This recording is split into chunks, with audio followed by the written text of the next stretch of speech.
அரசு வேலை வாங்கி தருவதாக கூறி மோசடி.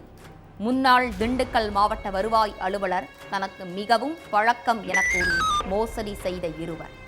பல லட்சங்களை சுருட்டிவிட்டு தப்பி ஓடிய நண்பர்கள். இருவரையும் கையும் களவுமாக பிடித்து விசாரணை. மோசடியில் ஈடுபட்ட நண்பர்கள் சிக்கினார்களா? பின்னணி என்ன?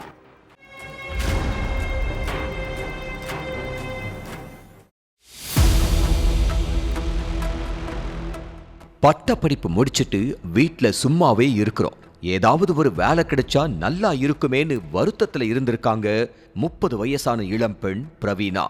பிரைவேட் கம்பெனிகள்ல பலமுறை ஏறி இறங்கியும் வேலையே கிடைக்கல. இதுக்கு மத்தியில பிரவீனாவுக்கு விஜயலட்சுமியோட நட்பு கிடைச்சிருக்கு. அவங்க கிட்ட பேசுறப்ப தனக்கு வேலை கிடைக்காதத பத்தி வருத்தப்பட்டிருக்காங்க பிரவீனா. அதை கேட்ட விஜயலட்சுமி தனக்கு பழக்கமான ஜான் மூர்த்தி கிட்ட சொல்லி இருக்காங்க. பிரவீனாவோட வருத்தத்தை தங்களுக்கு சாதகமா பயன்படுத்த விஜயலட்சுமியும் ஜான் மூர்த்தியும் பிளான் பண்ணி இருக்காங்க. ஈரோடு கருங்கல் பாளையம் கிருஷ்ணன் வீதியை சேர்ந்தவர் தான் பிரவீனா. பக்கத்து ஏரியாவை சேர்ந்த விஜயலட்சுமியும் ஜான் மூர்த்தியும் பிரவீனா வீட்டுக்கு அடிக்கடி போக ஆரம்பிச்சிருக்காங்க. பிரைவேட் கம்பெனிகளுக்கு தான் வேலைக்கு போகணுமா, அரசு வேலைக்கு போகிறதுல விருப்பம் இல்லையான்னு ஆசையை தூண்டி இருக்காங்க. வேலைன்னு ஒண்ணு கிடைச்சாலே போதுங்கிற மனநிலையில் இருந்த பிரவீனாவுக்கு அரசு வேலைன்னு சொன்னதும் சந்தோஷப்பட்டிருக்காங்க. அப்போ கொஞ்சம் செலவாகும், பரவாயில்லையா அப்படின்னு தூண்டில் போட்ட விஜயலட்சுமி வேலை கிடைச்சிட்டா செலவு செஞ்ச தொகைக்கு மேல அள்ளலாம்னு சொல்லி இருக்காங்க.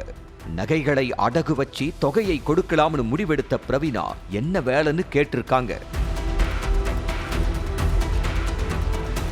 முன்னாள் திண்டுக்கல் மாவட்ட வருவாய் அலுவலர் தனக்கு ரொம்ப வேண்டியவர் தான், அவரு நினைச்சா ஆட்சியர் அலுவலகத்துல ஈஸியா வேலை வாங்கி கொடுக்க முடியும், அது எங்களோட பொறுப்புன்னு வாக்குறுதி கொடுத்த விஜயலட்சுமியும் ஜான் மூர்த்தியும் பிரவீனா கிட்ட கொஞ்சம் கொஞ்சமா 30 லட்சத்துக்கு மேல வாங்கினதா சொல்லப்படுது.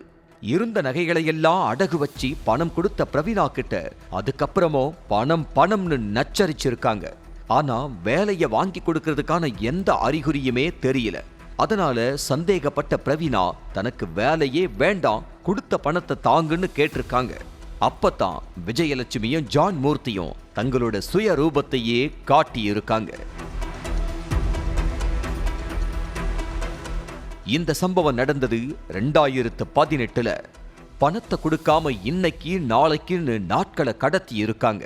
ஒரு கட்டத்துல மிரட்டவும் ஆரம்பிச்சிருக்காங்க.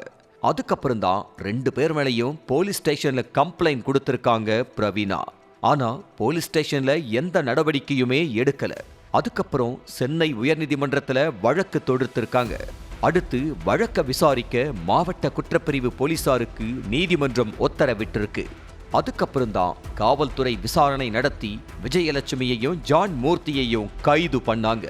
இந்த மோசடி வழக்கு ஈரோடு குற்றவியல் நடுவர் நீதிமன்றத்துல நடந்துட்டு வந்தது. 7 வருஷமா நடந்துட்டு வந்த இந்த வழக்குல விஜயலட்சுமி ஜான் மூர்த்தி 2 பேருக்குமே 5.5 வருஷம் சிறை தண்டனை விதிச்சு நீதிமன்றம் உத்தரவிட்டிருக்கு.